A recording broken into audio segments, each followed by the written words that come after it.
자, 여러분 안녕하세요. 올해 7급 시험이 있었지요. 7급 시험에 해설 강의 진행하게 된 박원철 노무사입니다. 저는 2010년도에 공인노무사 시험에 합격을 했고요. 저는 올해 세 번째 지금 기출 해설 강의 촬영을 지금 진행하고 있습니다. 일단 바로 올해 시험에 대해서 간략하게 좀 소개 좀 드리고요. 그 다음에 해설 강의 진행하도록 하겠습니다. 자, 올해 시험은요. 기존까지는 여러분들이 필수 과목이 아니었는데 2021년 드디어 필수 과목이 되었습니다. 자, 그러다 보니까요. 시험 문제 자체가 일단 25문제로 늘어났죠. 그리고 난이도도 대폭 향상이 되었습니다. 지금 시험을 치신 분도 있으실 거고요. 이 강의를 보시는 분들 중에서는 시험을 아직 안 치셨고 준비하시는 분들도 계실 것 같아요. 그래서 시험이 어떤 부분에서 출제되었다. 이거 먼저 보여드리면요. 자, 과거 대비 이제 비교해서 한번 보여드리면요. 근로기준법. 근로기준법은 거의 전 범위에 걸쳐서 나오고 있고 올해는 이렇게 근로계약 파트가 좀 더 많은 시험 문제가 출제되었습니다. 자, 그리고요. 노조법이라고 얘기하죠. 노동조합 및 노동관계 조정법은요. 지금까지도 이렇게 듬성듬성하죠. 시험 문제가 많은 비중을 차지하고 있지는 않았었어요. 그래서 올해도요. 노동조합 파트 그리고 부당노동행위 파트 이렇게 두 파트만 나오고 있습니다. 자, 그렇다고 해서 시험 공부하실 때 여기 부분들을 다 빼먹을 수 있느냐? 그게 아니라 부당노동 행위라고 하는 게 노동조합 활동, 노동조합, 단체교섭, 쟁행위 전반을 아우르는 개념이에요. 그래서 여기 있는 내용을 어쩔 수 없이 좀 배우셔야 됩니다. 자, 그리고 7급 시험은 이렇게 부속법령 이 부분에서 굉장히 많이 출제가 되고 있죠. 그리고 난이도도 어려운 편입니다. 작년에도 골고루 출제되었었고 올해도 골고루 다 출제되었습니다. 그런데 보십시오. 최저임금법 더 많이 출제되었죠. 그리고요, 요 밑에 산업안전보건법 이렇게 출제가 더 많이 되었습니다. 자, 이런 부분들 노동조합법에서도 나오고 그 다음에 여기 부속법령에서도 좀 더 추가되고 근로계약 파트에서도 좀 더 추가되고 이렇게 해서 5문제가 더 추가되었고요. 그리고 올해 시험 문제는요. 간단하게 그냥 한 단어로 얘기하면요. 어려웠다 이렇게 말씀드릴 수 있겠어요. 자, 올해 시험은 세부적인 조문 암기가 요구된다라고 써놨는데요. 이게 무슨 얘기냐? 시험 문제 객관식 보기가요. 딱 보자마자 눈에 보이는 것보다는요. 세세하게 내용을 다시 고집어 봐야 되고 단어 하나하나 좀 비교해 봐야 되고 이런 것들이 좀 많이 나왔습니다. 그래서 공부하실 때 세부적으로 그 단어 그리고 그 조문의 취지 이런 것들을 알면서 공부하셔야 시험 문제에 유사해 보이는 단어, 그럴싸해 보이는 것에 속아 넘어가지 않는다. 이렇게 말씀드릴 수 있겠고요. 자, 두 번째 판례 비중의 증가라고 돼 있죠. 이건 무슨 얘기냐? 과거에도 판례는 계속 출제되었었습니다. 그런데 판례가요. 4개의 지문이 있으면 4개의 지문 중에 하나만 차지하던가 2개만 차지하던가 이런 식의 문제가 좀 있었어요. 근데 올해는 3개의 지문이 다 판례를 차지합니다. 또는 4개의 지문이 다 판례를 차지해요. 이렇게 비중 자체가 증가했습니다. 문제보다는 문제 수를 구성하기보다는 비중이 증가했고 그리고 그 내용들도 좀 다소 긴 것들도 출제가 되기도 했습니다. 최신 판례도 있었고요. 자, 다음 부속법령의 중요성이라고 되어 있는데요. 부속법령이라는 건 아까 보여드렸죠. 그 산안법, 뭐 최저임금법 이런 법령들. 자, 이런 부분들도 원래 좀 어려워요. 원래 공부하실 때. 근데도 더 세세한 주제들, 굉장히 실무적인 주제들이 출제되더라. 그래서 여러분들이 공부하실 때 이 부분들은 좀 여기 앞에 있는 뭐 금기법, 노조법이 훨씬 더 양이 많거든요. 거기 공부하시다가 좀 질려가지고 부속법령 파트 갔을 때 약간 좀 집중력을 잃었다라고 하시는 분들은 점수 얻기가 쉽지 않았을 거다. 그리고 고난이도 문제가 여기 집중돼 있기 때문에 변별력도 이런 데서 좀 많이 나오지 않았을까라고 생각을 합니다. 그리고 네 번째, 여러분께 당부드리고 싶은 말씀입니다. 자, 필수 과목 노동법은 효율성만 추구해서는 안 된다라고 돼 있죠. 이게 무슨 얘기냐? 자, 효율성은 여러분들이 수험의 효율성을 이렇게 생각하시죠. 시간 대비 효익, 시간 대비 점수 이렇게 생각하시죠. 자, 그렇게 공부하셔서는 이제 노동법은 점수 얻기가 쉽지 않을 수 있겠다. 노동법도 이제 어엿한 여러분들이 시간을 투자해서 제대로 공부를 해서 점수를 얻어야 될 그런 과목이 되고 있다라고 말씀드릴 수 있겠어요. 그래서 이게 말 빙빙 돌려 말씀드렸는데 실제 진짜 많이 어려워졌다. 예전에는요. 기출문제 좀 풀어보고요. 그 다음에 자주 나오는 챕터가 있어요. 그 부분만 좀 공부하고 들어가면은 충분히 점수가 획득이 가능했어요. 그래서 비용 대비 효익이다. 노력에 비해서 점수 잘 나오는 과목이다. 이렇게 생각했는데 올해는요. 보니까 서립게 공부했다가는 오히려 점수가 엄청 깎여버리는 거예요. 조문들도 하나하나 꼼꼼히 봐야 되고 최신 판례, 과거 판례 막 봐야 되니까 이제는 좀 제대로 공부해야 된다. 이렇게 말씀드릴 수 있겠습니다. 자, 이런 기조는 이제 필수 과목이 된 만큼 앞으로도 계속 이어지지 않을까라고 생각을 합니다. 자, 이 정도 말씀을 드렸고요. 바로 해설 시작해 볼게요. 자, 이 해설 강의는요. 여러분께 지식을 전달하고자 하는 게 아니라 이 답은 왜 이렇다라는 설명을 좀 드리려고 해요. 그러다 보니까 구체적인 그런 설명, 구체적인 해설 이런 것들은요. 본 강의 때, 기본 이론 강의, 뭐 문제풀이 강의 이럴 때 말씀드릴 거고요. 오늘 강의에서는 답이 되는 이유, 여기에 좀 초점을 맞추고 간략간략하게 설명을 진행하도록 하겠습니다. 자, 1번 문제 가시면 근로기준법상 여성과 소년 파트에 대한 질문입니다. 옳지 않은 걸 골라라 했고요. 자, 1번 친권자 후견인은 미성년자의 근로계약을 대리할 수 있다. 바로 답이 보이시죠? 대리할 수 없다. 근로계약은 강제노동의 문제가 생기죠. 옛날 한번 떠올려 보시면은 부모님들이 진짜 부모다운 역할을 못할 때 그때 어린 자녀 그냥 공장에 팔아넘기고 그 돈 가지고 술 마셨다. 뭐 이런 옛날 옛적 얘기들 들어보신 적 있을지 모르겠습니다. 자, 그런 거 떠올려 보시면 돼요. 미성년자나 후친권자인 사람이 오히려 미성년자 자녀를 강제노동에 시키더라. 강제노동에 팔려버리더라. 그러면 이 근로계약을 대리할 수 있으면은 이런 것들이 가능해지겠죠. 그러면 안 되겠다는 거죠. 이런 것들을 막아줘야 자기가 일하고 싶을 때 일할 수 있겠죠. 이런 강제노동을 막기 위해서 우리는 금지하고 있다. 이렇게 알아두시면 되겠고요. 자, 이 문제는 굉장히 쉬운 문제였습니다. 나머지는 다 맞는 건데 그래도 한번 읽어보시면 자, 취직인허증. 취직인허증은 일할 때 이분은 교육받고 있는 사람이에요. 현재 학교 다니고 있어요. 근데 학교 다니고 있는 사람이 취업을 해야 되니까 아무나 하면 안 되겠죠. 그래서 취직인허증을 받으라는데 고용노동부 장관한테 받도록 돼 있고 직종을 지정해라라고 돼 있습니다. 맞는 설명입니다. 직종 지정하지 않으면 아무데나 일하러 가겠죠. 처음에는 되게 건전한 업소입니다. 건전한 공장이에요 했는데 나중에 보니까 되게 위험한 곳이나 아니면은 뭔가 불법적인 영업업소 이런 데 갈 수도 있겠죠. 그래서 직종을 지정해라라고 돼 있고요. 세 번째, 출산 전후 휴가가 끝났다. 출산을 하고 난 다음에는 휴가 전과 동일한 업무, 동등한 수준 임금 지급하는 직무 복귀시켜라. 이것도 맞는 얘기죠. 왜 그러냐? 출산 휴가. 출산에 지금 문제는 심각하죠. 근데 출산이 끝나고 돌아왔더니만 오히려 보직이 이상한 곳으로 발령났어. 허드렛 일 해야 돼. 그러면 누가 출산하고 싶겠어요. 그리고요. 근데 또 출산 전에 휴가 갔다 오시면은 그래도 3, 4개월 정도 회사 자리를 비워야 돼요. 그랬는데 돌아왔더니만 다시 나의 원래 일자리 주세요라고 했을 때 그 업무가 되게 바쁘고 중요한 업무다. 다른 사람 대체했을 수도 있죠. 그랬을 때는 임금 수준이 동등하면 돼. 이렇게 얘기하고 있죠. 네 번째 동그라미 가시면 생후 1년 미만의 유아입니다. 여성 근로자가 청구하면 1일 이후에 각각 30분 이상의 유급 수유 시간 줘라. 이건 우리 법제도가 있죠. 유급 수유 시간은 1일 이후에 각각 30분입니다. 자, 다음 넘어가시면요. 2번 문제 가겠습니다. 2번 문제. 근기법 제6조에서 사용자 근로조건에 대한 차별적 처우를 하지 못하는 사유로 명시하고 있지 않은 것은 이라고 돼 있습니다. 자, 국적, 사회적 신분, 신앙 다 맞습니다. 연령에 대해서는 근기법 제6조가 있잖아요. 성별, 국적, 신앙, 사회적 신분 이렇게 돼 있습니다. 자, 이것도 여러분이 상식으로 푸시면 또 걸려드는 거죠.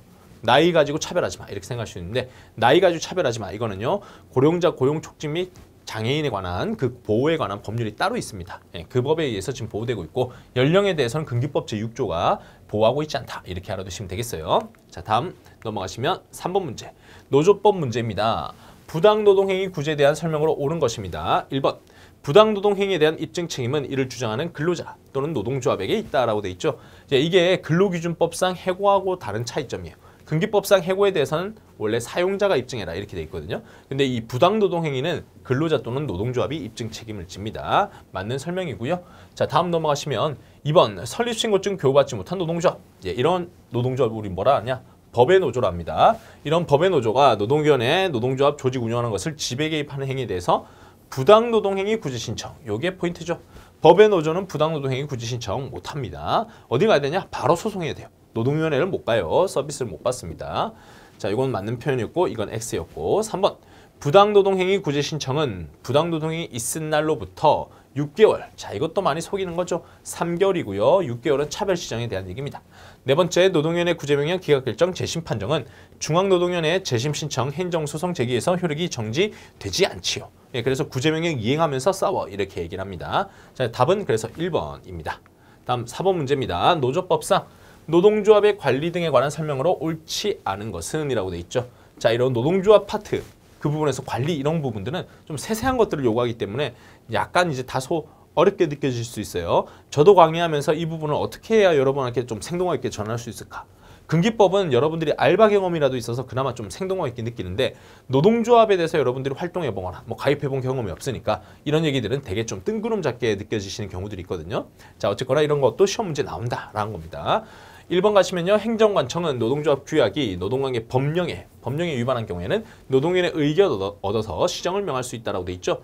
자, 규약은 노동조합 내부의 법을 위반했다. 근데 노조법 위반이야. 예, 그러면 법 위반했으면은 이거는 하위에 있는 법이니까 시정을 해야 되겠죠. 근데 노동위원회에서 의견을 얻어야 됩니다. 왜? 노동법 전문가들한테 의견 묻고 행정관청, 구청 이런 것들이 해당될 수 있죠. 구청은 그래도 전문성이 좀 떨어질 수 있잖아요. 그래서 전문가한테 물어보고 시정 명하는 거죠. 맞는 설명입니다. 두 번째, 행정관청은 노동조합의 결의 또는 처분이 규약에 위반된다라고 인정할 경우에는 노동위원회 의견을 얻어서 그 시정을 명할 수 있으나 이러한 시정명령은 이해관계인의 신청이 있는 경우에 한한다라고 돼 있죠. 자, 행정관청은 결의 또는 처분이 규약에 위반된다. 예, 요거는 노동조합 내부에 있는 규칙 위반이다. 이런 얘기예요. 자, 이럴 때는 바로 시정명할 수 있는데 이런 시정명령은요. 이해관계인의 신청이 있어야 된다라고 돼 있죠. 이거는 윗조문하고 비교해봐야 돼요. 법 위반일 때는 바로 행정관청이 나설 수 있어요. 근데 규약 위반일 때는 노동조합 내부법 위반이거든요. 내부에 있는 규정 위반일 때는 이해관계인 신청이 있어야 도와준다. 이겁니다. 맞는 설명이에요. 세 번째 줄, 노동조합은 행정관청이 요구하는 경우에는 결상형과 운영 상황을 보고해야 된다. 예, 이것도 맞습니다. 그래서 행정관청이 노동조합이 제대로 운영되고 있는지를 관리 감독하는 겁니다. 네 번째, 노동조합 대표자는 회계감사원으로 하여금 1년에 1회 이상 당해 노동조합의 모든 재원 용도, 주요한 기부자의 성명, 현재 격리 상황 등에 대해서 회계감사 실시하게 하고 조합원 요구가 있을 때 내용과 감사 결과를 공개하여야 한다.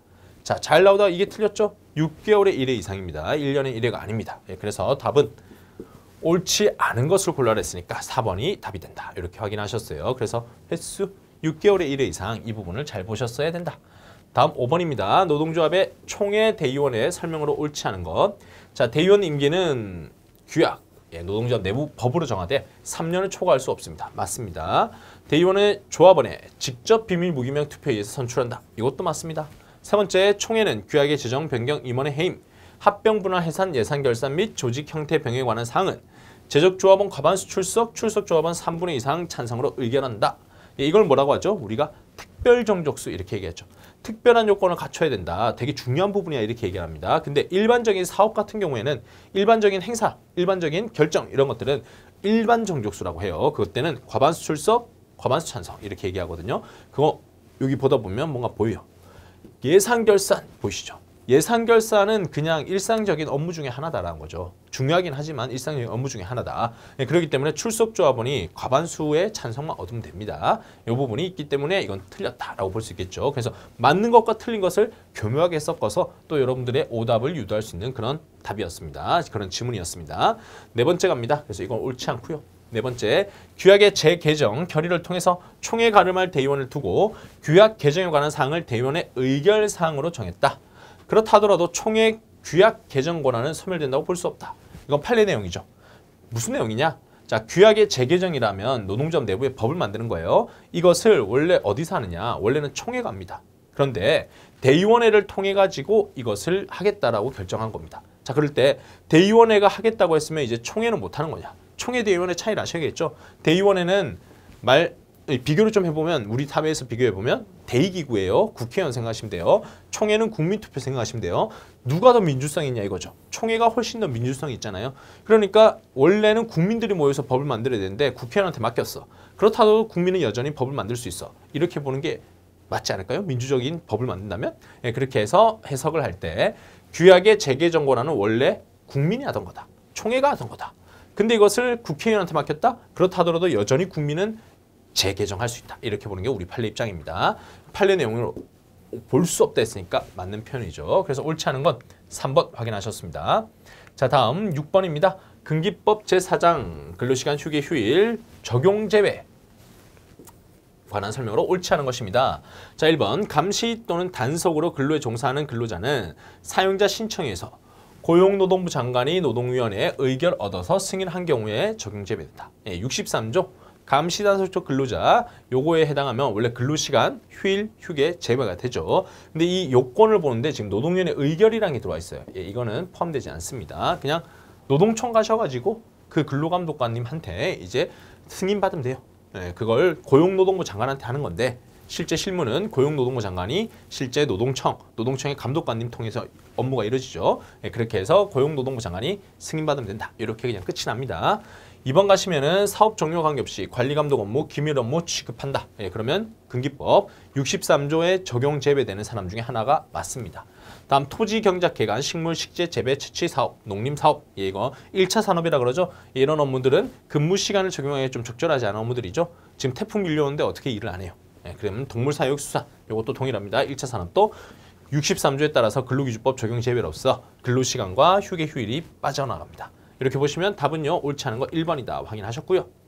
7번 근기법상 부당해고 구제제도에 대한 설명으로 옳지 않은 것입니다. 1번 사용자 근로자를 부당해고하면 근로자는 부당해고가 있었던 날로부터 3개월 이내. 자, 기간 잘 나왔어요. 노동위원회도 맞습니다.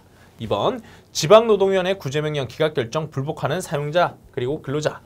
그러면 구제명령에서 기각결정서 통지받은 날 10일 이내에 중노위 재심 신청. 예, 10일 이내에 재심 신청하는 거 맞습니다. 다음 세 번째. 노동위원회는 부당해고에 대한 구제명령 할 때 근로자, 사용자 원직복직 원치 않으면 원직복직 명하는 대신 근로자가 해고기간 동안 근로를 제공했더라면 받을 수 있었던 임금 상당의 이상의 금품을 근로자에게 지급하도록 명할 수 있다. 자, 이게 얘기는 잘 나왔거든요. 복귀하느니 그냥 이 지겨운 회사 이제 안 다녀. 이렇게 하시면 돈 선택할 수 있어요. 근데 문제는 요건입니다. 누가 선택해야 되냐. 보시면 근로자 또는 사용자라 되는데 이게 아니죠. 근로자만이 이걸 선택할 수 있고 사용자는요. 근로자 선택을 기다려야 돼요. 회사 돌아오겠다 하면 받아줘야 됩니다. 회사 돌아오지 않겠다. 예, 그러면 어쩔 수 없죠. 그때는 요 돈 주고 끝내는 거다. 이렇게 되는 겁니다. 근로자의 선택권이 있다.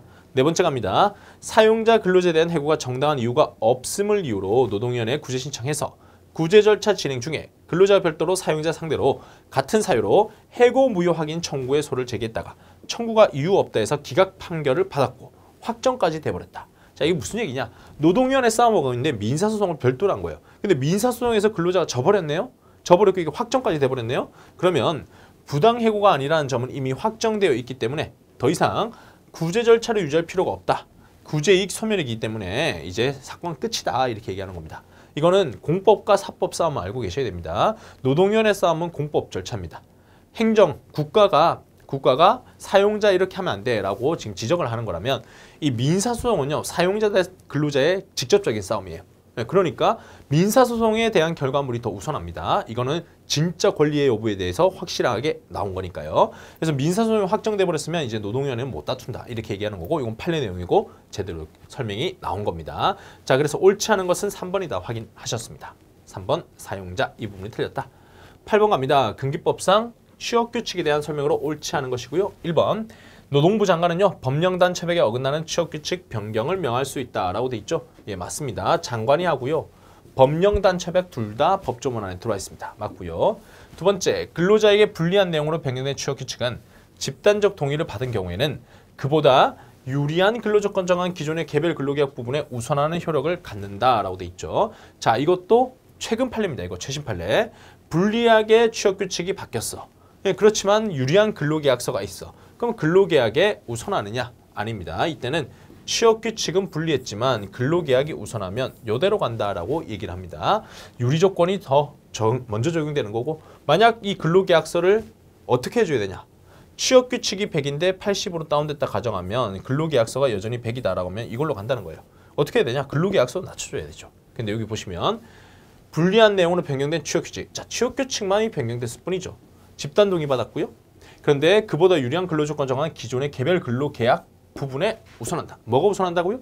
취업규칙이 우선한다 얘기하고 있잖아요. 제가 말씀드렸던 설명과 다르죠. 근로계약이 우선하기 때문에 이 부분이 틀리게 되는 겁니다. 세 번째, 취업규칙 작성 변경에 있어서 의견 청취 절차 규정 자체는 훈시 규정에 불과하다. 효력 규정이 아니다. 거치지 않았다 해서 취업규칙 무효로 되지 않는다라고 돼 있죠. 자, 이런 얘기는 들어보셨을 거예요. 의견 청취는 거치지 않아도 돼. 이 얘기가 똑같은 의미입니다. 훈시 규정 또는 그 행정청에 그냥 이 과태료 부과는 또는 벌칙 부과는 거기에 불과하다. 이걸 단속 규정 이렇게 얘기해요. 훈시 규정, 단속 규정 이렇게만 돼 있고 핵심은 이거죠. 효력 규정이 아니다. 이게 핵심입니다. 예, 효력 규정 아니다 맞고요. 안 거쳐도 효력에는 취업규칙 효력에는 영향이 없습니다. 네 번째, 취업규칙에 정한 기준의 미달하는 근로조건 정한 근로계약 부분은 무효로 되고요. 무효된 부분은 취업규칙에 정한 기준에 따른다라고 돼 있죠. 예, 취업규칙보다 낫다. 요거랑 반대 상황이죠. 100 근로계약 80. 예, 이러면 이미 없애버린 거예요. 이미 취업규칙대로 가야 돼요. 자, 이거 두 개를 섞어 놓은 이유를 아시겠죠? 요 중에 답이 있는 거예요. 비슷한 얘기인데 요거 따라가면 취업규칙 뭔가 바꾼다는데 여기서 갑자기 근로계약이 우선한다니까 무슨 말이야 하실 텐데 최신 판례고 유리한 근로계약을 통해서 근로자 보호한다. 이렇게 이해하시면 되겠어요. 그래서 답은 2번이다. 확인했습니다. 9번 근기법상 경영상 이유에 의한 해고에 관한 설명으로 옳지 않은 것이고요. 1번 사용자는 1개월 동안 상시 근로자 수가 99명 이하입니다. 사업 또는 사업장에 10명 이상 인원을 해고하려면 최초 해고한 날 30일 전까지 노동부 장관 신고. 자, 신고 30일 전 맞고요. 노동부 장관 맞아요. 그럼 뭘 체크하면 되느냐? 인원수만 잘 보면 되겠죠. 1개월 동안 맞고 두 자릿수. 요거 이렇게 나와야 됩니다. 맞습니다. 세 자릿수는 10% 이렇게 나오고요. 다음 두 번째, 긴박하게 해서 필요가 있는지를 판단할 때 법인의 어느 사업 부분이 다른 사업 부분 인적 물적 장소로 분리 독립되어 있고 재무 회계가 분리되어 있다. 경영 여건도 서로 달리한다. 이런 예외적인 경우가 아니라면 법인의 일부 사업 부분 내지 사업소 수지만을 할 것이 아니라 법인 전체. 판례 내용이고 핵심 요겁니다. 법인 전체로 해야 돼? 일부로 해야 돼? 법인 전체로 하는 거는 법인이 하나로 유기적으로 연결돼 있다는 얘기예요. 일부로 한다는 얘기는 각각 서로 알고 보니까 따로 움직이네? 이렇게 될 때입니다. 결론은 뭐냐? 지금 보시다시피 뭐 분리 독립 안 돼 있고 경영권 서로 달리하지 않는다 했죠. 예외적인 경우가 아니라면 돼 있으니까 예외가 아니라는 얘기잖아요. 그럼 원칙적인 인적 물적 장소 분리되지 않았고요. 경영 여건도 서로 같이 하고 있습니다. 본사에서 회계장부 처리해주고요. 본사에서 채용해서 지방 내려다 주고요. 이런 식으로 운영한다는 거죠. 자, 이렇다고 한다면 우리는 법인 전체를 종합적 검토 결정을 합니다. 맞는 설명이죠. 세 번째, 정부는 경영상 이유에서 해고된 근로자에 대해서 생계 안정, 재취업, 직업훈련 등 필요한 조치를 우선적으로 취하여야 한다. 예, 정부의 의무입니다. 맞고요. 다음 네 번째, 경영상 이유에서 근로자를 해고한 사용자는 근로자 해고한 날로부터 3년 잘 나왔고요. 해고된 근로자가 해고 당시 담당했던 업무와 같은 업무할 근로자를 채용할 때 이것도 잘 나왔어요. 경영상 이유에서 해고된 근로자가 원하면도 잘 나왔어요. 다음 근로자를 우선적 고용하도록 노력해야 된다. 마지막에 실패했네요.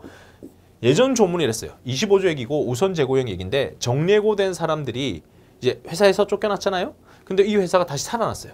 이제는 회사가 살아났어. 다시 예전 사람들 데려와 이겁니다. 우선 재고용은. 근데 이게 기간이 3년이고 그리고 원래 담당하던 업무 같은 업무여야 되고 그리고 이 근로자가 원해야 돼요. 이미 다른 곳 취업했는데 왜 다시 오라 그래? 이럴 수 있겠죠. 자, 이런데 예전에 노력해야 되는데 지금 의무 규정이고요. 최근에 대법원 판례는 이 의무를 이행하지 않으면 손해배상, 임금 줘라라고 했던 그런 판례도 있습니다.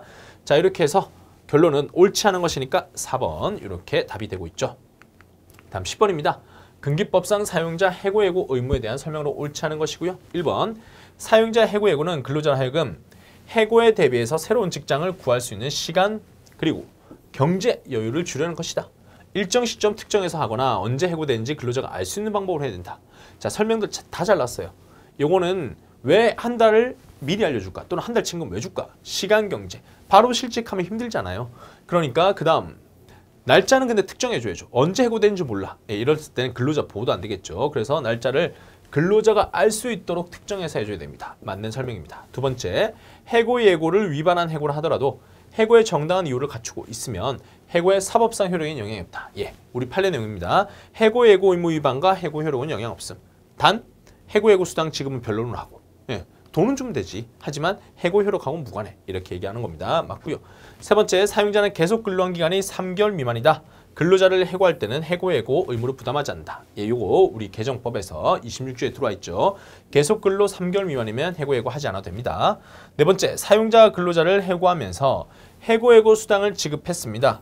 그 해고가 부당 해고에 해당해서 효력이 없습니다. 근로자는 해고 예고 수당 상당액을 사용자에게 반환해야 된다. 판례 내용이죠. 나름 최근 판례 내용이고요.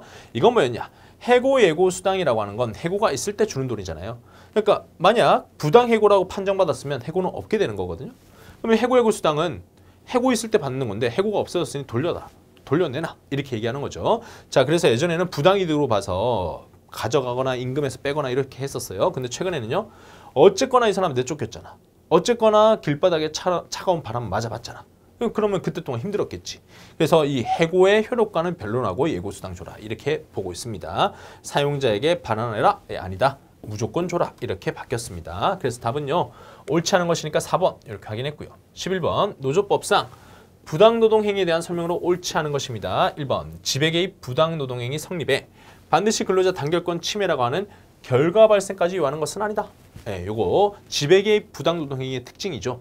부당노동행위 유형이 여러 가지가 있는데 뭐 불이익 취급, 그 다음에 비열계약, 그 다음에 성실교섭 의무, 그 다음에 지배개입 이렇게 있는데 다른 것들은 다 결과를 거의 요구해요. 근데 이 지배 개입 같은 경우에는 단결권 침해라는 결과 발생까지 요구하지 않는다. 법조문이 지배하거나 개입하는 행위 하지 마 이렇게만 돼 있거든요. 맞는 설명입니다. 판례 내용이기도 하고요. 두 번째, 부당노동 행위 한 사용자는 3년 이하 징역 3천만 원 이하 벌금이라 처하도록 규정하고 있다. 어려웠어요. 벌칙 나오면 우리가 안 해오니까 어렵잖아요. 요거 정도는 좀 알아두시는 게 좋다.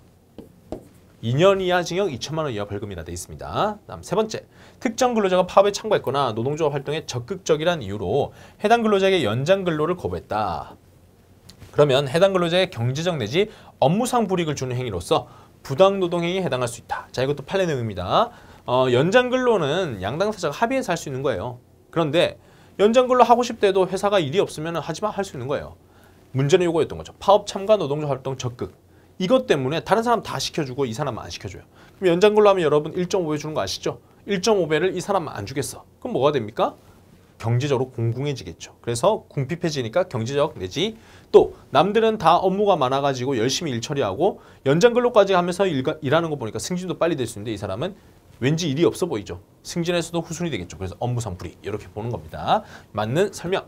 다음 네 번째, 부당노동행위 예방 제거는 노동위원회 구제명령을 통해서 이루어지는 것이다.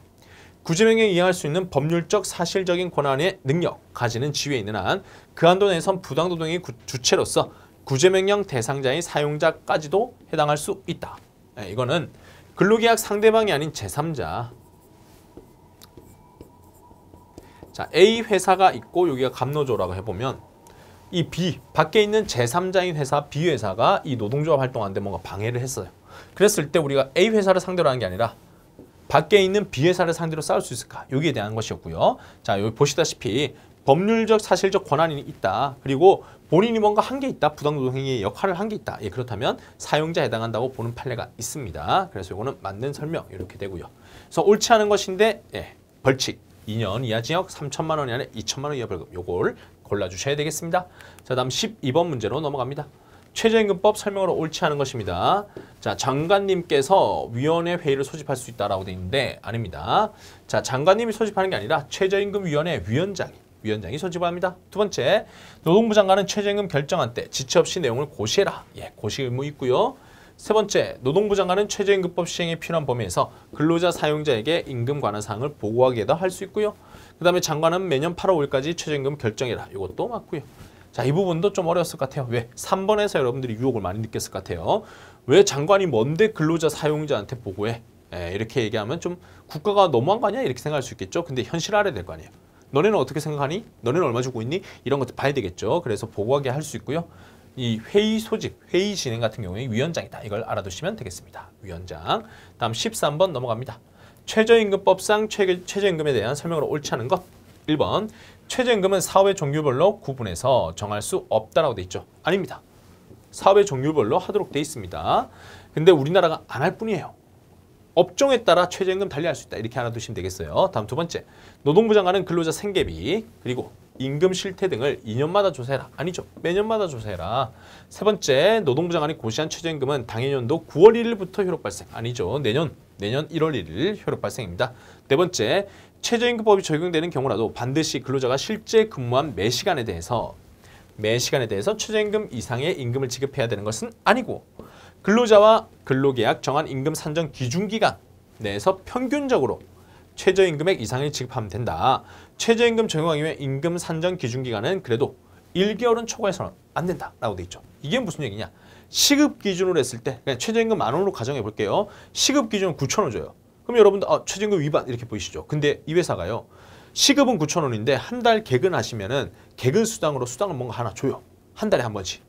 이렇게 한 달에 한 번 주는 수당을 합해보면 시급이 11,000원이 돼요. 그렇다면 이거 최저임금 위반이냐는 겁니다. 자, 최저임금법 찾아보시면은 최저임금법에 이렇게 나와 있습니다. 한 달에 한 번 주는 돈이어야 된다. 그래야 최저임금 들어간다. 이렇게 돼 있지. 매 시간마다 줘야 된다. 이렇게 돼 있지 않아요. 그래서 이것도 논리가 가능한 겁니다. 1개월을 초과하지 않으면 매 시간이 아니라 1개월에 한 번 주는 돈이 있으면 그 돈까지 포함해서 최저임금 넣으면 돼. 이렇게 얘기하는 겁니다. 그래서 옳은 것은 4번이구나. 이렇게 할 수가 있습니다. 판례 내용이고 상당히 길다 보니까 좀 어렵게 딴 걸 찾지 않았을까 이렇게 생각이 됩니다. 4번 보셨고요. 다음 14번입니다. 남녀 고용 평등과 일 가정 양립 지원에 관한 법률상 직장 내 성희롱. 이런 것도 이제 나오기 시작했습니다. 직장 내 성희롱의 개념과 조치들. 이 법조문을 잘 외우고 있어야 또 현혹되지 않는 문제죠. 1번. 상급자가 업무와 관련해서 다른 근로자에게 성적 언동, 그 밖의 요구 등에 따르지 않았다 이유로 근로조건 및 고용에서 불이익을 주는 것은 직장 내 성희롱이다. 자, 원래 직장 내 성희롱이라고 하는 것은요. 성적 언동이라는 게 있어야 되고 그로 인해서 제가 굴욕감, 혐오감을 느껴야 돼요. 근데 지금 이런 근로조건 고용에서 이미 불이익을 받아버렸죠. 뭐 승진을 못한다든지 근무 장소를 막 멀리 보낸다든지 이런 식. 자, 이런 게 불이익이 있으면요. 바로 직장 내 성희롱에 포함된다라고 봅니다. 맞는 설명. 두 번째. 사업주가 직장 내 지위를 이용해서 다른 근로자에게 성적 언동 등으로 성적 굴욕감, 혐오감, 방금 제가 말씀드린 거예요. 이런 게 전형적인 직장 내 성희롱이고 이거는 불이익 줬을 때 나오는 성희롱이고 세 번째, 직장 내 성희롱에 대한 사실 확인 조사 기간 동안 피해 근로자 등을 보호하기 위해서 필요한 경우 피해 근로자 의사와 관계없이 라고 돼 있죠. 의사와 관계없이 피해 근로자 등에 대해서 근무 장소를 변경해달라, 유급 휴가를 줘라, 적절한 조치 하여야 된다라고 돼 있죠. 자, 이 부분이 틀렸는데 왜 틀렸느냐? 근로자 보호하겠다는 취지는 좋아요. 근데 문제는 이 성희롱 피해를 당한 근로자들이요. 본인이 이걸 문제 제기했다는 내지는 본인이 이런 일이 있었다는 것을 소문내고 싶어 하지 않아요. 그렇죠. 주로 보면 뭐 상급자인 경우가 있는데 슬쩍 회사에 얘기했어요. 근데 회사에서 이 사람이 지금 신고했다 이런 걸 티나게 갑자기 휴가를 줘버려요. 남들 다 휴가 시즌 아닌데. 아니면 이 사람 티나게 다른 좋은 보직으로 바꿔줘요. 그럼 다들 알겠죠. 뭔가 있었구나. 그리고 갑자기 있던 팀장님이 강등돼 또는 다른 팀으로 막 쫓겨나. 이례적이야. 그럼 둘 간에 뭐 있었구나. 라고 하면서 또 막 헛소문들이 돌아다닙니다. 그렇기 때문에 피해 근로자 의사를 듣고 해야 됩니다. 이 부분이 틀렸다. 그래서 요거 X 해놓고요. 네 번째, 사업주는 고객 등 업무와 밀접한 관련 있는 사람이 업무 수행 과정에서 성적인 언동 등을 통해서 굴욕감, 혐오감 등을 느끼게 해서 해당 근로자가 그로 인한 고충 해소를 요청할 때 근무 장소 변경, 배치 전환, 유급 휴가 명령 등의 적절한 조치를 해야 된다. 이건 맞습니다. 요거는 고객과 비슷한 업무를 하고 있죠. 고객 업무하고 있으면 그 고객들이 계속 만날 수밖에 없는데 얼마나 힘들겠습니까? 자, 이럴 때는요. 다른 부서 보내준다 아니면 유급 휴가 준다 이런 것들을 해라 라고 돼 있습니다. 자, 옳지 않은 것 골라냈고 옳지 않은 것은 3번 확인했습니다. 15번 기간제 및 단시간 근로자 보호 등에 관한 법률에서 차별적 처우 시정 신청에 대한 설명으로 옳은 것입니다. 1번 기간제 근로자 노동위원회 차별 처우에 대한 시정 신청을 했습니다. 차별 처우 내용을 구체적으로 명시해라 라고 돼 있죠. 자, 노동위원회에서 차별 시정할 때 당연히 구체적으로 명시를 해줘야 됩니다. 이건 맞는 얘기. 두 번째, 기간제 단시간 근로자 차별 처우 시정 신청 관련된 분쟁에서 입증 책임. 입증 책임은 근로자 부담 아닙니다. 사용자가 입증을 해야 됩니다. 세 번째, 기간제 근로자에 대한 차별 처우에 대해서 노동위원회가 시정 명령을 내렸습니다. 그 내용에는 임금 등 근로조건 개선으로서 취업규칙 외 단체백 등의 제도 개선 명령을 포함할 수 없다는데 아닙니다. 포함할 수 있습니다. 다음 네 번째, 노동부 장관은요. 차별처우 금지를 위반해서 기간제 근로자에 대해서 차별처우했습니다. 노동부 장관에게 시정 요청하는 경우에 한해서 자, 요청을 해야만 이렇게 도와줄 수 있을까라는 겁니다. 자, 이 기간제법의 특징은 뭐냐? 기간제 근로자들은요. 다시 한 번 더 일을 하고 싶지 이 차별에 대한 시정을 적극적으로 요구하지 않는 경우들이 많습니다. 왜? 계속 근로하고 연결되니까요. 계속 고용하고 연결되니까. 그래서 그냥 참고 살아요. 그러면 안 되겠죠. 그래서 시정을 요청하는 경우만 보호하지 않고요. 시정을 요청하지 않다 하더라도 우리가 보호해줄게 라고 하고 있습니다. 이 부분 때문에 이것도 틀렸다라고 보셔야 되겠죠. 그럼 답은요. 1번 확인했습니다. 다음 넘어갑니다. 16번. 근기법상 임금에 대한 설명으로 옳지 않은 것이죠. 1번. 근로자가 임금 채권을 제3자에게 양도했다. 양수인이라 할지라도 스스로 사용자에 대해서 임금을 지급을 청구할 수 없다라고 돼 있죠. 자, 이 관계를 한 번 더 그려보면 A 회사고요. 갑 그리고 을. 임금 채권을 넘겨주는 사람은 우리가 양도인, 임금 채권을 받은 사람은 우리가 양수인. 근로자고 여기가 채권자 이렇게 되는 거예요. 빚내서 놀다가 대출 받아서 놀았는데 대출금 못 갚는 거예요. 그러니까 임금 줄게 이렇게 했던 거죠. 그러면 이 사람이 A 회사한테 직접 요구할 수 있을까? 여기에 대한 질문입니다. 근데 결론은 어떻게 되느냐? 임금 채권은요. 근로기준법 제43조 보면 뭐라고 돼 있냐? 임금은 직접 근로자한테 줘라라고 돼 있어요. 그래서 무조건 갑한테 줘야 된다. 둘 간에 뭐 넘겨주고 어떠고 합의가 있다. 둘 간 합의는 신경 안 써요. 회사는 무조건 갑한테 줘라 이렇게 돼 있습니다. 그래서 임금 지급을 청구할 수 없다.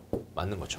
다음에 근로자가 출산질병제에 그 밖에 대통령령으로 정하는 비상한 경우 비용에 충당하기 위해서 임금 지급을 청구하면 지급기일 전이라도 이미 제공한 근로에 대해서는 지급해라. 예, 그렇죠. 사유 잘 나오는지 보시면 출산, 질병, 재해 그 밖에 대통령령으로 정하는 비상한 경우 잘 나왔고요. 임금 지급 청구인데 지금까지 일했던 거 있죠. 이미 제공한 거. 그거는 줘라라고 돼 있습니다. 이건 맞는 표현. 세 번째, 사용자 근로자 동의를 얻어서 근로자 임금 채권에 대해서 상기하는 경우에 근로자의 자유로운 의사에 터잡아서 이거 중요한 얘기죠. 동의는 자유로운 의사에 터잡아서 해야 됩니다. 합리적인 이유가 객관적으로 존재한다. 그렇다고 한다면 상계가 허용이 됩니다. 그런데 동의가 자유로운 의사에 기한 것이라는 판단은 엄격 신중하게 이루어진다. 예, 그렇죠. 그냥 도장 찍었으니까 무조건 자유의사야 이렇게 보지 않고요. 진정한 의사로서 했느냐, 이 설명은 듣고 했느냐 이런 것들 따져보는 겁니다. 네 번째, 임금은 직접 근로자에게 전액을 지급해야 되는데 근로자가 퇴직한 후에 그 재직 중 지급되지 않은 임금이나 퇴직금을 청구할 경우에는요. 사용자가 초과 지급된 임금의 반환 청구권을 자동 채권으로 해서 상기하는 것은 허용되지 않다. 판례 내용이고 굉장히 어렵게 말이 꼬아져 있죠. 무슨 얘기냐? 사장님이 월급을 많이 줬어요. 그랬는데 근로자가 갑자기 퇴사를 해버렸어요. 자, 그랬을 때 많이 줬던 월급 잘못 준 거죠. 잘못 많이 줬다. 돌려받아야 되죠. 어떻게 하느냐 이거예요. 다행히 근로자가 퇴직할 때 퇴직금이 나와. 또는요 마지막 달 월급이 나와. 여기서 좀 공제할 수 있지 않을까? 이걸 우리가 뭐라 하느냐? 조정적 상계라 그러죠. 사용자가 실수로 많이 줘버렸을 때 임금을 반납받아야 되는데 그 방법을 다음 달 월급 또는 퇴직금에서 좀 조정하는 거. 내용 다시 들어가 보면요. 전액 지급해야 되기 때문에 원래 상계는 안 돼요. 하지만 지급되지 않은 임금이나 퇴직금을 청구했다. 근데 사용자가 많이 줘버렸어. 많이 줘버린 것에 대해서 다시 돌려주세요라고 하는 것은 자동채권에서 상계하는 것은 이라고 되어 있는데 자동채권이 뭐냐면 사용자가 요구할 수 있는 거예요. 사용자가 요구한 거 뭡니까? 나한테 갚으세요라고 하는 거 뭡니까? 예, 이거 초과 지급된 거잖아요. 초과 지급된 돈에 대해서 나한테 돌려주세요라고 하는 거. 이것은 예, 퇴직할 때 퇴직금 또는 임금하고 상계할 수 있다라고 보고 있습니다. 허용되지 않는데 판례 내용하고 배치되는 거죠. 허용된다 이렇게 봅니다. 그래서 답은요 4번 확인했습니다. 다음 17번 징계 전직에 대한 설명으로 옳지 않은 것입니다. 1번 근로자의 사생활에서의 비행은 사업활동에 사생활 비행이라는 부분 줄 긋고 사업활동에 직접 관련이 있거나 기업의 사회적 평가를 훼손할 염려가 있다. 그 경우에 징계 사유가 될 수 있다. 예, 맞습니다. 땅 투기 같은 거 했을 때 공공기관 땅 투기 사건이었다라고 배경을 말씀드렸었고 공공기관 땅 투기 사건에서 이 사업활동에 직접 관련이 있느냐. 본인이 감정평가하고 난 다음에 본인이 보상하는 담당자인데 본인 땅을 사서 본인이 보상을 담당하고 있는 거예요. 셀프 보상. 어떻게 되겠습니까? 사업활동에 앞으로 지장이 엄청나겠죠. 없애라 이러겠죠. 평가를 훼손하고 있죠. 예, 그렇기 때문에 이때는 징계 사유가 된다라고 봅니다. 원래 사생활의 비행은 직장생활하고 별도잖아요. 원래 징계 못하는데 이럴 때만 합니다. 다음 두 번째 취업규칙 등의 징계에 관한 규정에 징계 혐의자의 출석 진술 기회에 부여된 절차가 규정되어 있지 않습니다. 그런데 그러한 절차를 거치지 않은 징계 처분의 효력을 인정되지 않는다라고 되어 있는데 절차가 법에 없는데 절차를 꼭 해라고 얘기하는 거죠. 아닙니다. 우리는 절차가 있으면 반드시 지켜라. 절차가 없으면 거치지 않아도 된다. 이렇게 보는 게 판례 입장입니다. 세 번째, 사용자가 전직 처분 등을 함에 있어서 요구되는 업무상 필요란 인원 배치를 변경할 필요성이 있고 변경에 대해서 어떤 근로자 포함시키는 것이 적절한 것인가 라고 하는 인원 선택의 합리성이다. 근데 이때 말하는 선택의 합리성은 업무 능률의 증진, 직장 질서 유지, 회복, 그리고 근로자 간의 인하 이런 것은 사정들도 포함된다라고 되어 있는데 판례 내용 그대로입니다. 이렇게 해서 필요성, 인원 배치 필요성, 선택의 필요성 이렇게 해서 각각 사유들 다 잘 나왔습니다. 네 번째, 근로계약의 근로 내용, 근무 장소 특별히 한정했습니다. 그러면 근로자에 대해서 전보 전직하려면 원칙적으로 동의가 있어야 된다. 그렇죠. 계약서가 한정됐을 때는 계약서 바꿔줘야 되니까 근로자 동의를 꼭 받아야 됩니다. 맞는 설명입니다. 그래서 옳지 않은 것은 2번 확인을 했습니다. 18번 문제입니다. 근로계약에 대한 설명으로 옳지 않은 것 1번 사용자는 근로계약 체결할 때 근로자에게 취업장소, 종사해야 될 업무에 관한 사항을 명시해야 된다라고 돼 있죠. 자, 명시 맞고요. 이게 17조 1항 명시 의무. 서면 교부하고 다르죠? 두 번째, 근로계약 체결할 때 명시된 임금이 사실과 다르다. 그럼 근로계약을 즉시 계약 해지할 수 있다. 맞죠? 세 번째, 사용자가 소정근로시간 초과해서 근로 제공하거나 근로계약에서 제공하기로 정한 근로 외 근로를 특별히 제공했습니다. 사용자로부터 추가로 지급받는 임금은 통상임금에 속한다. 이거는 약간 좀 어렵게 느끼시지 않았을까 싶어요. 통상임금의 개념을 아는지를 물어보는 거예요. 통상임금은 근기법 시행령 제6조에 있는데 뭐라고 돼 있냐? 소정근로에 대한 대가 이렇게 돼 있거든요. 소정근로 뭐냐? 소정근로 시간 내에서 일한 걸 얘기하죠. 원래 일하기로 일한 거. 그 시간 내에 받는 돈만 가지고 우리는 통상임금이다 이렇게 얘기를 합니다. 근데 이걸 초과해서 한 근로, 연장 근로, 뭐 휴일에 나와서 일했다 특별한 휴일 근로 이런 것들은 소정 근로가 아니잖아요. 그런 것도 빼고 계산합니다. 그래야 우리의 노동 통상의 단가가 나온다 이렇게 보는 거죠. 통상임금 속하지 않는다. 네 번째, 연장 근로에 대한 가산임금 산정 방식에 관해서 노사 간 합의를 했다. 노사합의에 따라 계산한 금액이 금기법에 정한 기준에 미치지 못한다. 그러면 그 부분만큼은 노사합의는 무효고 무효된 부분은 금기법이 정하는 기준에 따라야 된다. 이거는 근로기준법 원칙에 대한 걸 묻고 있네요. 자, 연장 근로를 동계산해줬어요. 근데 통상임금이 틀릴 수도 있고요. 아니면 가산율이 틀릴 수도 있습니다. 그래서 연장 근로 했을 때는 원래 200원을 줘야 되는 회사인데 우리가 150원밖에 안 줬다.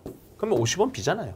여기에 대해서는 그 부분만큼은 무효다라고 돼 있죠. 연장 근로를 없애는 게 아니라 50원 안 준 것이 무효니까 50원에 대해서 다시 줘라 이렇게 얘기를 하는 겁니다. 그래서 옳지 않은 것 3번 확인했습니다. 19번 문제 갑니다. 노조법상 제14조에 따라 노동조합 설립일로부터 30일 이내에 작성을 해서요. 주된 사무소에 비치해야 될 서류를 모두 골라라 라고 돼 있죠. 단순 암기 사항이고 아마 암기하기 싫어서 미뤘다가는 이번에 큰 코 다칠 수 있었던 그런 문제였습니다. 자, 명부 비치해야 됩니다. 그래서 누가 어떤 사람이 가입했다. 규약이요. 당연히 노동조합의 법이니까 있어야 되죠. 회의록도 비치해야 됩니다. 임원의 성명과 주소록 이런 것도 비치하라 라고 되어 있습니다. 자, 다 해당되니까 네 번째 보기가 있겠네요. 자, 이렇게 확인하셨고요. 설명드릴 거 없고 법조문 그대로 이렇게 들어와 있습니다. 이것들을 외워야 되는구나. 이렇게 확인할 수 있었고요. 20번 넘어가겠습니다.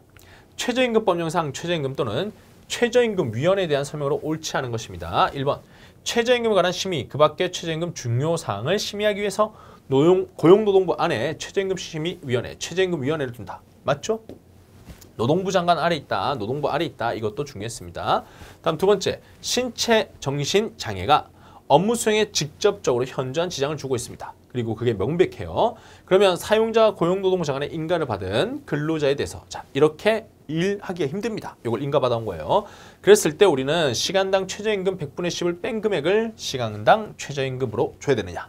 아닙니다. 자, 이분들은요. 최저임금이 예외에 해당한 사람이에요. 아예 최저임금법 적용 안 받아. 이렇게 보는 거죠. 그래서 아예 빼는 게 아니라 100분의 10이 아니라 아예 빠진다. 그러면 100분의 10은 누구냐? 수습. 1년 이상 근로를 정했고요. 3개월까지만 우리는 수습 이렇게 둘 수 있고 그 수습에 대해서는 100분의 10 뺄 수 있도록 됩니다.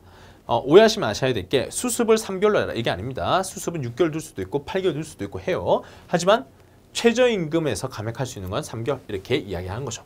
세 번째, 최저임금에 적용받는 사용자는 대통령령 정하는 바에 따라 최저임금을 그 사업의 근로자가 쉽게 알아볼 수 있는 장소에 게시하거나 적당한 방법에서 널리 알려라 라고 돼 있죠. 자, 이거는 맞는 설명입니다. 최저임금 고시를 알려줘라 이렇게 얘기하는 겁니다. 자, 다음은 넘어가시면 최저임금위원회에는 관계행정기관의 공무원 중에 3명 이내 특별위원회를 둘 수 있다. 이거 아리송했을 거예요. 잘 안 보는 조문이죠. 일단 맞다. 이렇게 보시면 되겠고 확실한 답이 여기 있기 때문에 100분의 10 뺀 금액 이 부분에서 여러분들이 수습 얘기인가? 아니다라고 확인했으면 쉽게 맞추지 않았을까 싶습니다. 답은 그래서 2번 확인했고요. 다음 21번 산안법 얘기 나왔습니다. 도급인의 안전조치, 보건조치에 관한 설명으로 옳지 않은 것이라고 돼 있죠. 1번 관계수급인, 정의에 대한 내용이네요. 관계수급인요. 여러 단계에 걸쳐 체결된 경우에는 각 단계별 도급받은 사업주 전부다. 맞는 설명입니다.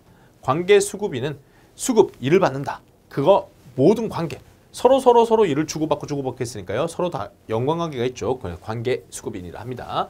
다음 두 번째, 도급인은 관계수급인 근로자가 도급인 사업장에서 작업을 했다. 자신의 근로자와 관계수급인 근로자의 산업재해를 예방하기 위해서 보호구 착용 지시 등 관계수급인 근로자의 작업 행동에 관한 직접적 조치를 해야 된다. 아닙니다. 이렇게 직접 조치를 하다 보면 이게 도급사 이렇게 되는 게 아니라 하나의 회사가 돼버려요. 이게 법인격 부인, 묵시적 근로관계 이런 법리들이 있는데 보시면 외형적으로는 달라 보이지만 실제 인원에 대해서 인사팀처럼 활동을 실제 산업안전관리도 이 모회사가 다 해줘 또는 자회사가 다 해줘 이런 식으로 가면 그때는 하나의 회사처럼 오해할 소지가 있다. 그래서 도급이라고 한다면 이런 거 하면 안 돼 라고 하는 겁니다. 다음 세 번째 갑니다. 도급인은 관계수급인 근로자가 도급인 사업장에서 작업을 하는 경우 도급인 수급인을 구성하는 안전보건협의체를 구성해서 운영하여야 한다. 맞습니다. 안전보건협의체는요. 서로 다른 소속이잖아요. 그러다 보면 갈등이 생길 수 있어요. 그랬을 때 이렇게 우리가 안전관리 체계를 만들자라고 하는 겁니다. 이런 것들은 필요해 보이죠. 네 번째, 붕괴 위험이 있는 작업입니다. 대통령령 정하는 작업을 도급하는 자는 작업 수행하는 수급인, 근로자 산업재해를 예방하기 위해서 고용노동부령으로 정하는 바에 따라 해당 작업 시작 전에 수급인에게 안전보건에 관한 정보를 문서로 줘라. 예, 맞습니다. 안전보건 정보 문서 지급 요거까지도 다 맞게 들어왔습니다. 법조문대로. 답은요. 예, 2번 이렇게 직접 조치를 취하여야 된다라고 돼 있죠. 아니다. 도급일 때는 직접 조치 취하는 게 아니다. 이거 알아두시면 돼요. 다음 22번 갑니다. 건설업 등의 산업재해 예방에 대한 설명으로 옳지 않은 것은 이런 것들이 이제 고난이도 문제죠. 여러분들이 건설업 이런 것들 공부 잘 안 하시잖아요. 그런데 이 세세하고 깊은 내용들이 나왔다. 아유 어려워 이런 생각 드실 거예요. 자, 상식에 기초해서 한번 풀어보죠. 1번 공사 발주자, 건설공사 도급인은 설계 도서에 따라 산정된 공사기간을 단축해서는 안 된다. 자, 여러분 들어보셨을 겁니다. 공사기간 단축을 한다. 원래 100일짜리 프로젝트인데 10일 만에 끝냈어. 부실해 보이죠? 위험해 보이죠? 예, 그러니까 줄이지 말라는 겁니다. 단축해서는 안 된다. 다음 두 번째, 건설공사 발주자는 산업안전보건관리비의 효율적인 사용을 위해서 건설공사 진척정도에 따른 사용 비율을 기준을 정할 수 있다. 자, 문장 잘 나오는데 이게 틀렸어요. 발주자. 발주자는 뭐냐? 일 시키는 사람이에요. 이 건물 지으라고 하는 그 돈 많은 사람이에요. 자, 이렇게 돈 많은 사람이 돈 줄이려고 하겠죠. 그럼 어떻게 할까요? 효율적 사용을 위해서 사용 비율 등을 기준을 정하는데 그러면 타이트하게 막 정하겠죠. 돈 되게 아꼈어. 안전이 중요해, 내 돈이 중요해 이렇게 얘기한단 말이죠. 근데 그러면 안 된다는 겁니다. 그래서 이거는 원래 정부가 합니다. 정부가. 다음 넘어가시면 세 번째, 건설공사 발주자에게 책임 있는 사유로 시공이 중단되었다. 건설공사 지연되어서 해당 건설공사 도급인이 산업재해 예방을 위해서 공사기간 연장을 요청했다. 특별한 사유가 없으면 공사기간 연장해야 한다라고 돼 있죠. 맞습니다. 핵심은 이겁니다. 산업재해 예방. 산업재해 예방을 위해서 지금 우리가 근로자들이 밤새 일하고 있고요. 현재 안전장치 설치도 못하고 일하는데 이렇게 해서 못 끝냅니다. 그래서 시간 늘릴게요 했을 때는 당연히 근로자들이 살아야 될 거 아니에요. 산업안전재해 예방을 위해서는 늘릴 수 있다는 겁니다. 다음 네 번째, 2개 이상의 건설공사를 도급한 건설공사 발주자입니다. 2개 이상 건설공사가 같은 장소에 행해졌다. 작업 혼재로 인해서 발생할 수 있는 산업재해 예방을 위해서 건설공사 현장에 안전보건 조정자를 두어야 한다. 예, 이렇게 법정으로 되어 있어요. 안전보건 조정자. 답은요. 옳지 않은 것이니까 예, 2번이다. 발주자가 아니다. 노동부 장관 정부에서 한다. 이렇게 알아두시면 되겠죠. 23번 갑니다. 산업안전지도사, 산업보건지도사. 갑자기 지도사가 나왔어요. 그리고 성명사무소 명칭을 사용해서 직무를 수행하게 하거나 자격증 등록증을 대여했다. 벌칙은요. 자, 단순한 문제인데 안 외우면 도저히 풀 수가 없죠. 1년 이하 징역 1천만 원 이하 벌금 이렇게 알아두시면 되겠습니다. 다음 24번.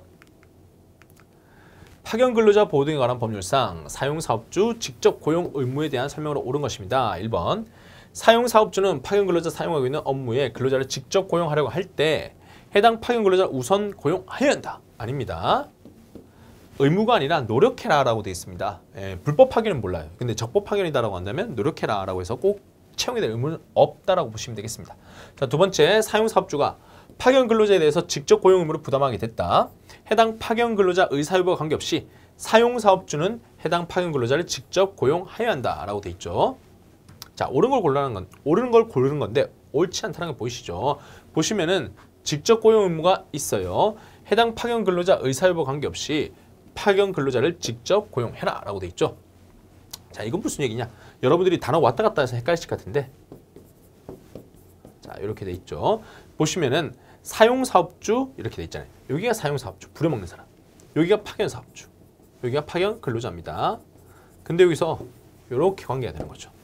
직접 고용 의무를 부담한다라고 돼 있죠. 이거는 뭐냐? 2년 넘게 썼다 아니면은 허가받지 않은 파견업이었다. 이런 것들이 해당될 수 있습니다. 자, 그럴 때 의사 여부와 관계없이라고 돼 있는데요. 예. 만약 근로자가 거부하면은 그때는 고용이 되지 않습니다. 그래서 직접 고용해야 된다. 아니라 의사 여부에 관련이 있다. 세 번째, 파견기간 제한을 위반해서 해당 파견 근로자나 하여금 대상 업무를 계속 수행하도록 했다. 특별한 사정이 없는 한 파견기간 중 파견 사업주가 변경되었다. 그것만으로 직접 고용 의무 규정을 적용 배제할 수 없다라고 돼 있죠. 말이 어려운데 요 회사 바뀐 거예요. B회사. B회사가 없어지고 다음은 C회사로 넘어가고 이런 식입니다. 자, 그랬을 때 파견회사는 계속 바뀌어. 근데 제가 일하고 있는 이 A 업체는 여전히 동일해. 이럴 때 어떻게 하냐 이겁니다. 파견 근로자는 어쨌거나 B회사에서도 파견 근로자, C회사에서도 파견 근로자. 나는 파견 인생으로 계속 A 가서 일해. 그러면 A 회사와 고용관계는 계속 지속되고 있잖아요. 우리 판례는 이렇게 관계를 몇 년 했냐 이걸 보는 게 아니라 이렇게 일을 몇 년 했냐 이걸 보겠다는 겁니다. 그래서 사용사업주로부터 2년 넘게 일했어요. 그러면 직접 고용 의무 있어요. 이런 식으로 바뀌는 겁니다. 다시 보시면 자, 파견 기간 중 파견 사업주. 파견 사업주는 비업체. 비업체 바뀌는 건 아무 중요하지 않다. 그렇다 하더라도 규정 적용을 배제할 수 없다. 이렇게 되고 있죠. 다음 내용 네 번째 갑니다. 파견 근로자는 사용사업주 직접 고용물이 이행하지 않았다. 사용사업주를 상대로 고용의사 표시를 가름하는 판결을 구할 사법상 권리가 있다. 그 판결이 확정되었다 해서 바로 사용사업주 파견 근로자 사이에 직접 고용관계가 성립되는 것은 아니다 라고 돼 있죠. 아닙니다. 판결이 확정되면은 고용의사 가름하는 의사표시잖아요. 고용의사를 이 A 회사가 안 밝혀도 이미 판결문으로서 고용하겠다라고 된 거다. 의사 가름한다 라고 본 거죠. 직접 고용이 됩니다. 직접 고용관계 성립하는 것은 아니다 했으니까 틀린 얘기가 되는 거죠. 그래서 옳은 것은요. 옳은 건 3번 확인했고요. 마지막 문제입니다. 25번. 파견 근로자 보호 등에 관한 법령상 근로자 파견 사업을 하여서는 아니 되는 업무를 모두 골라라. 자, 이것도 약간 여러분들 현혹되는 그런 보기를 넣어놨어요. 일단 기억부터 보시면 건강관리 카드 발급 대상. 이거는 파견 안 됩니다. 건강관리 카드가 나온다는 얘기는 뭔가 산업안전이나 아니면 산재가 많다 이렇게 이해하시면 되겠어요. 위험한 사업장에 파견 근로자 쓰면은 그러면 어떻게 될까요? 열악한 회사가 이 근로자 제대로 보도 못합니다. 그래서 이런 거 파견하지 마라는 겁니다. 다음 개인보호 관련 종사자. 개인보호 되게 중요하지. 개인보호 중요하니까 아무나 넘겨주면 안 돼. 이렇게 생각하시면 안 됩니다. 파견해서 오는 근로자들도 나름 전문가일 때가 있어요. 전문가인 사람들이 왔을 때는 어떻게 됩니까? 그때는 개인보호 관련 종사자 업무를 훨씬 더 보안 있게, 더 민감하지 않게 막 처리할 수도 있겠죠. 자, 이랬을 때는 이 파견 사업을 해도 된다라고 보고 있습니다. 그래서 이거는 파견 사업 가능하다. 다음 갑니다. 여객자동차 운수사업법. 여기에 따른 여객자동차 운송사업의 운전 업무. 자, 운전 업무 위험해요? 아니면 위험하죠. 사고 났다 하면 사람 사망하고 막 위험하죠. 그렇기 때문에 여기에 대해서는 직접 고용해라. 파견 안 된다라고 합니다. 자, 화물차도 갑니다. 화물차도 운송. 화물차도 사건 사고 많죠. 그렇기 때문에 여기도 파견하지 말고 직접 고용해라. 이렇게 얘기합니다. X. 이렇게 보시면요. 파견 사업을 해서는 안 되는 거. 기억, 디귿, 리을 이렇게 됩니다. 자, 그래서 이렇게 기억, 디귿, 리을 요 보기를 찾으시면 되겠고요. 그래서 답은 2번 확인하셨고 개인정보 부분이 이제 여러분들이 요즘 민감하다 보니까 개인정보는 함부로 남한테 주면 안 돼 이렇게 생각하시는데 그렇지 않다. 오히려 파견해서 근로자들이 왔을 때 그 사람들이 훨씬 더 그 개인정보에 대해서 철저한 보안을 하는 전문가일 수도 있다. 이렇게 생각하시면 되겠습니다. 자, 내용들 한번 쭉 다 풀어보셨는데요. 올해 시험 문제는 보시다시피 판례 문장도 많았죠. 그리고 보다 보니까 되게 사소한데 한 곳에 가운데 있거나 막 다른 문장들 다 그럴싸한 거 안에 있죠. 이런 식으로 이제 난이도가 올라가고 있습니다. 자, 그래서 올해 시험 치신 분들은요. 합격을 기원하고요. 좋은 점수 나왔으면 좋겠습니다. 그리고요. 올해 아직 이 시험을 보지 않았다. 고민 중이다 라고 하시는 분들은요. 공부할 때 마음가짐 자체가 되게 중요합니다. 마음가짐 자체를 좀 세세하게 본다. 그리고 노동법은 이제 적은 시간으로 점수를 잘 받는다 이게 아니라 제대로 준비해서 제대로 점수를 획득하면 되겠다. 근데 그 내용은요. 딴 게 아닙니다. 다 책에 있고요. 다 강의하는 내용이에요. 기본에 충실하게 하자 이렇게 말씀드릴 수 있겠습니다. 수고 많이 하셨고요. 오늘 1시간가량의 특강을 열심히 들어주신 여러분들 감사드립니다. 자, 여러분들의 합격을 기원합니다. 이상 박원철 노무사였습니다.